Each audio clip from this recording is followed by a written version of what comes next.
तो साथियों नमस्कार, जय हिंद। कैसे हैं आप सभी? मस्ती मसाला चैनल में फिर से स्वागत है साथियों, एक और नई वीडियो में साथियों। हाय दैया बिद रवि भैया साथियों पका रहे हैं दमदार तरीके से साथियों। चलिए आज थोड़ी सी बात कर लेते हैं रजत दलाल की। आज थोड़ी सी बढ़ाई कर लेते हैं साथियों। चलिए पहले थोड़ा सा आपको कुछ दिखा देता हूँ, वो आप देखिए एक बार। किसी की गिरता नहीं है कमेंट में, मैं ध्यान देता ही नहीं। जब उन्होंने बताया एलिस कैसे करने की सोच रही थी, बहुत शौक हो गई यार। और कल जब लड़ाई हो रही थी तो दोनों तरफदारी ले रहे थे, तो मेरे को ऐसा महसूस हो रहा था कि उस तरफ झुकाव जाता जा रहा था। तो भाइयों बात कचू ऐसी है, देखिए रजत दलाल जो है हमें उनमें बहुत सारी कमियां लगी हैं, लेकिन साथियों इन कमियों के बीच कुछ अच्छाई भी है साथियों। रजत दलाल के बीच में रजत दलाल ने सबसे अच्छी बात तो ये है कि वो लेडीजों के पक्ष में ज़्यादा रहता है, लेडीजों से लड़ता नहीं है। जब हमने देखा खासकर रजत दलाल का क्या, हमने एक चीज़ देखी है साथियों, जो आदमी जो पसंदीदा लेडीज होती है ना, चाहे आदमी कितना ही खुकार हो उस लेडीज़ के सामने बिल्लो बन जाता है। ऐसा हमने देखा है साथियों। रजत दलाल चाहे कितना ही कड़क दिमाग का है, लेकिन जब चाहत के सामने जाता है ना तो बिल्कुल मासूम बन जाता है, जैसे कितना इनोसेंट बच्चा है साथियों। तो इस बात से ये तो साबित होती है कि रजत के अंदर कहीं ना कहीं दिल तो है। ऐसी बात नहीं है कि वो बिल्कुल पत्थर दिल है, उसके अंदर दिल है साथियों। क्योंकि हम लोग उसे बहुत ज़्यादा ब्लेम करते जाते हैं, ट्रोल कर रहे हैं बार बार, लेकिन उसका कुछ अच्छा पार्ट भी है साथियों, उसके अंदर दिल है।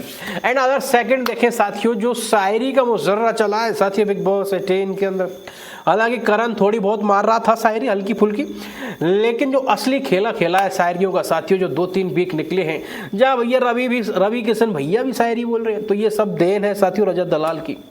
रजत दलाल जो शायरी पे शायरी देते जा रहे हैं, अब तो बग्गा जी भी शायरी बोल रहे हैं। तो ये साथियों जो भी चीज़ें हैं साथियों, कहीं ना कहीं ये रजत दलाल की वजह से ही हो रही हैं साथियों।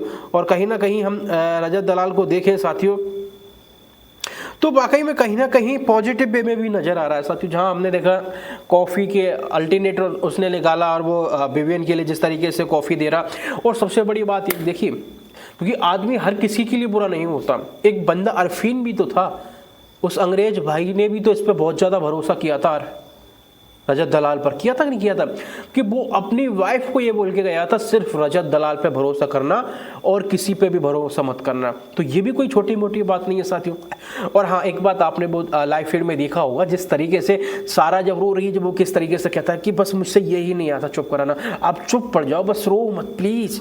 तो वहाँ कहीं ना कहीं उसका सॉफ्ट साइड नजर आई साथियों।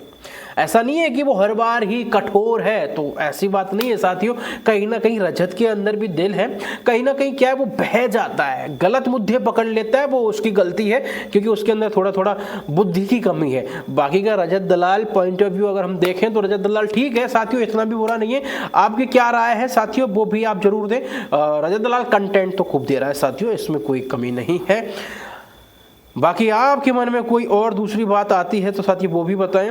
और साथियों सबसे बड़ी बात यह है, रजत और चाँद की जोड़ी काफ़ी अच्छी लगती है, लेकिन कभी रजत बहन बोल देता है तो वो भाई बोल देती है, तो इसलिए कोई मतलब नहीं रहा साथियों उन दोस्तों की साथियों। हालांकि कुछ लोग जो हैं साथियों विरोध भी करते हैं रजत दलाल का, उन्हें ट्रोल करते हैं, कमीना बोलते हैं, सांड बोलते हैं, अलग तरह की बातें निकालते हैं साथियों। लेकिन साथियों रजत दलाल अच्छे हैं साथियों, ऐसी कोई बात नहीं है साथियों। और दैया और भैया जो हैं साथियों, रवि किशन भैया, मेरे हिसाब से तो ये पकाया था इस बार, कोई मतलब नहीं निकला। इसके बजाय तो कोई और होता तो ज़्यादा बढ़िया रहता, क्योंकि रवि किशन जो होस्ट कर रहे थे वो खास मज़ा नहीं आया। एकता कपूर का भी मज़ा नहीं आया, क्योंकि बिग बॉस में जो मज़ा आता है ना सिर्फ सलमान खान से आता है, एंड सेकंड साथियों रोहित शेट्टी। और तो मुझे लगता नहीं है कि कोई ऐसा हो जो बिल्कुल मज़े डाल दे साथियों।